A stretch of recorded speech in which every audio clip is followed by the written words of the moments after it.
ఇది అన్యాయము. మరి మాది హైయెస్ట్ పర్ క్యాపిటల్ ఇంకా ముందు తెలంగాణ, ఆ 45%ను 30%కు తగ్గించండి అని ఒకటి చెప్పాం. 2 పన్నుల వసూలు చేయడంలో లీకేజీని అరెస్ట్ చేసి ఎక్కడ కూడా రాష్ట్రానికి వచ్చే పన్నుల్లో అవినీతి లేకుండా, లీకేజీ లేకుండా ప్రతి పైసాను రాష్ట్ర ప్రభుత్వ ఖజానాకు వచ్చేటట్టు చేస్తే దానికి 2.5% వెయిటేజ్ మాత్రమే ఉన్నది. మేము బాగా పనిచేస్తున్నాం. కొన్ని రాష్ట్రాలు అసలు పన్నులే సరిగా వసూలు చేయి, అవినీతి, అక్రమాలు, లీకేజ్ ఉంది. మరి వాళ్ళకేమో ఇన్సెంటివైజ్ అవుతుంది. మేము ప్రతి పైసా ఖజానాకు తెస్తే మాకు నష్టమవుతుంది. పన్నులు బాగా వసూలు చేసే రాష్ట్రాలకు ఇచ్చే వెయిటేజ్ను 2.5 నుంచి 10% పెంచండి.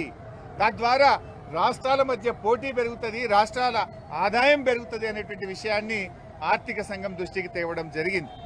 అదేవిధంగా స్థానిక సంస్థలకు కూడా గ్రాంట్ పెంచండి. కనీసం స్థానిక సంస్థలు, అది rural local bodies, urban local బాడీస్కు 50% పెంచాలని చెప్పి కూడా మేము వారిని కోరాం. ముఖ్యంగా అర్బన్ పాపులేషన్ ఎక్కడైతే పెరుగుతుందో,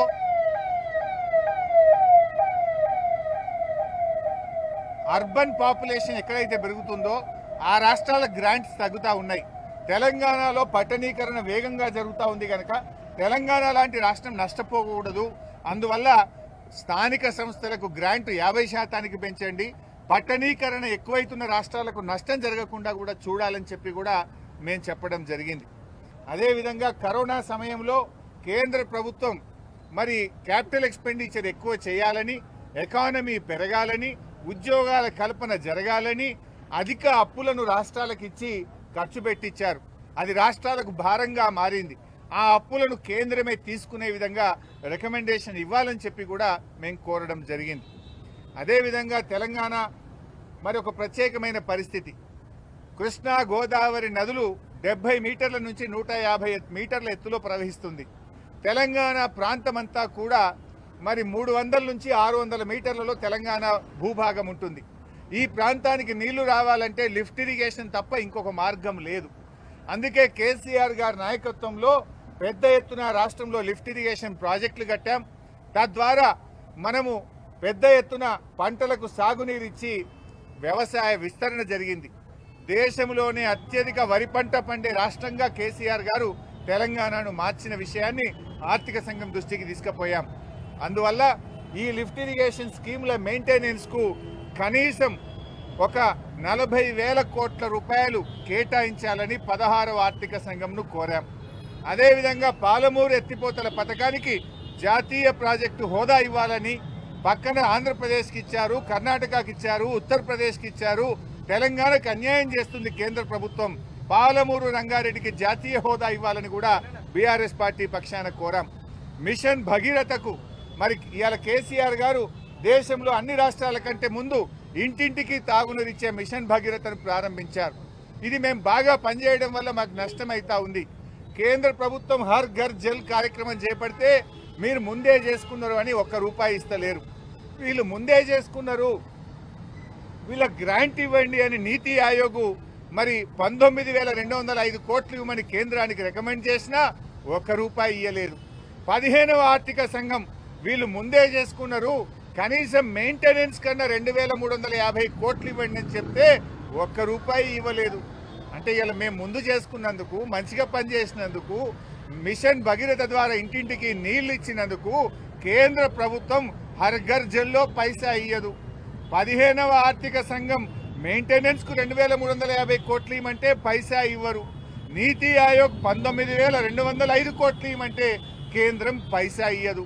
ఈ అన్యాయాలను ఇలా 16వ ఆర్థిక సంఘం చైర్మన్ సభ్యుల దృష్టికి తీసుకుపోయి మాకు ఖచ్చితంగా మిషన్ భగీరథ మెయింటెనెన్స్ కు 20,000 కోట్లు కేటాయించాలని బీఆర్ఎస్ పార్టీ పక్షాన కోరాం. అదేవిధంగా ప్రభుత్వ ఆసుపత్రులతో ధీటుగా ప్రైవేట్ ఆసుపత్రులతో ధీటుగా ప్రభుత్వ ఆసుపత్రులు నిర్మించాలని తెలంగాణ రాష్ట్ర ప్రభుత్వం నిర్ణయించింది. రాష్ట్రంలో పెద్ద ఎత్తున సూపర్ స్పెషాలిటీ ఆసుపత్రులు కడతా ఉన్నాం.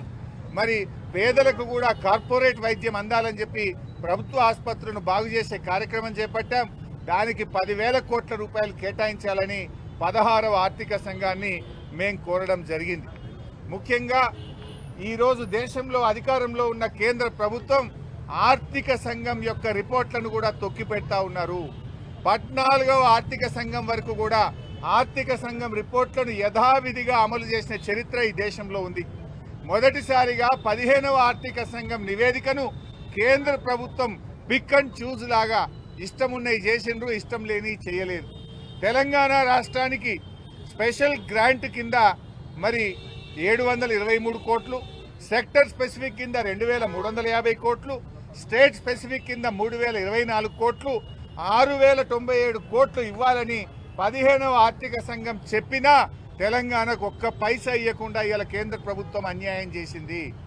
ఆర్థిక సంఘం యొక్క నివేదికను అమలు చేయకపోవడం అంటే ఇది రాజ్యాంగ ఉల్లంఘన, ఇది కాన్స్టిట్యూషనల్ బ్రీచ్ అనే విషయాన్ని కూడా 16వ ఆర్థిక సంఘం దృష్టికి తీసుకుపోయాం. తెలంగాణ పట్ల ఈరోజు కేంద్ర ప్రభుత్వం మరి ప్రదర్శిస్తున్న కక్షపూరిత వైఖరిని, తెలంగాణకు చేస్తున్న అన్యాయాన్ని 16వ ఆర్థిక సంఘం దృష్టికి తీసుకుపోయే ప్రయత్నం కూడా చేశాం. అదేవిధంగా వరద విపత్తుల సహాయ నిధిని ఇప్పుడు 75-25గా ఉంది. కేంద్రం 75, రాష్ట్రం 25గా ఉంది.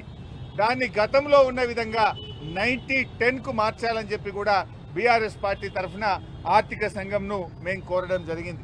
ఇలా చాలా విషయాల మీద కూడా రాష్ట్ర ప్రయోజనాన్ని కాపాడే విధంగా, తెలంగాణ ప్రజల హక్కులు కాపాడే విధంగా, అభివృద్ధి చెందుతున్న తెలంగాణ మరింత అభివృద్ధి పథంలో నడిపించే విధంగా ఆర్థిక సంఘం యొక్క రిపోర్ట్ ఉండాలని, బాగా పనిచేసే రాష్ట్రాలకు అన్యాయం చేయొద్దని, గొంతు నొక్కొద్దని బీఆర్ఎస్ పార్టీ పక్షాన వారికి చెప్పడం జరిగింది. వ్రాతపూర్వకంగా కూడా మా మెమోరాండం కూడా ఇచ్చాం. ఆ మెమోరాండం కాపీని కూడా మీ అందరితో షేర్ చేస్తాం. హరీష్ రావు గారు, మీరు మొన్న ట్వీట్ చేశారు, ఫైనాన్షియల్ కమిటీస్ ఇంకా వేయట్లేదని నేను చెప్పారు. అరికెపూడి గాంధీని పబ్లిక్ అకౌంట్స్ కమిటీ చైర్మన్ గా చేస్తూ బులెటిన్ ఇష్యూ చేశారు. దీనికి సంబంధించి అంటే ఇది ఒక పెద్ద జోక్. ప్రతిపక్షానికి పిఎస్సి ఇవ్వడం అనేది ఉంటుంది, ప్రతిపక్షానికి పబ్లిక్ అకౌంట్స్ కమిటీ ఇవ్వడం అనేది ఆనవాయితీ. అరికపూడి గాంధీ గారిని కాంగ్రెస్ పార్టీలో చేర్చుకున్నారు కదా, మీరే కండువా కప్పింది కదా. అంటే కాంగ్రెస్ పార్టీని పిఎస్సి చైర్మన్గా చేయడం అంటే ఈ రాష్ట్రంలో ప్రజాస్వామ్యాన్ని ఖూనీ చేస్తున్నారు. ఇలా రాహుల్ గాంధీ గారు చేతిలో రాజ్యాంగాన్ని పట్టుకొని నీతి వ్యాఖ్యలు చెప్తున్నావు కదా, నీ నీతి వ్యాఖ్యలన్నీ డొల్ల. రాహుల్ గాంధీ మాటలన్నీ నీటి మూటలు. రాహుల్ గాంధీ గారు, మీకేమన్నా నీ చేతిలో పట్టుకున్న కాన్స్టిట్యూషన్ మీద గౌరవం ఉంటే తక్షణమే నీ ముఖ్యమంత్రి రేవంత్ రెడ్డిని ఆదేశించు. కేంద్రంలో ఇదే పిఎస్సి ఎవరు తీసుకున్నారు? కేసీ వేణుగోపాల్. కాంగ్రెస్ పార్టీ రాష్ట్రాల ఇన్ఛార్జ్ ఎవరైతే ఉన్నారో కేసీ వేణుగోపాల్ పిఎస్సి అధ్యక్షుడు ఉన్నారు. మీరు ఎవరికి ఇచ్చిండ్రు? బీఆర్ఎస్ నుంచి కాంగ్రెస్లో చేరినటువంటి అరికపూడి గాంధీకి పిఎస్సి ఇవ్వడం అంటే రాజ్యాంగాన్ని నిట్ట నిలువున పట్ట పగలు ఖూనీ చేయడం.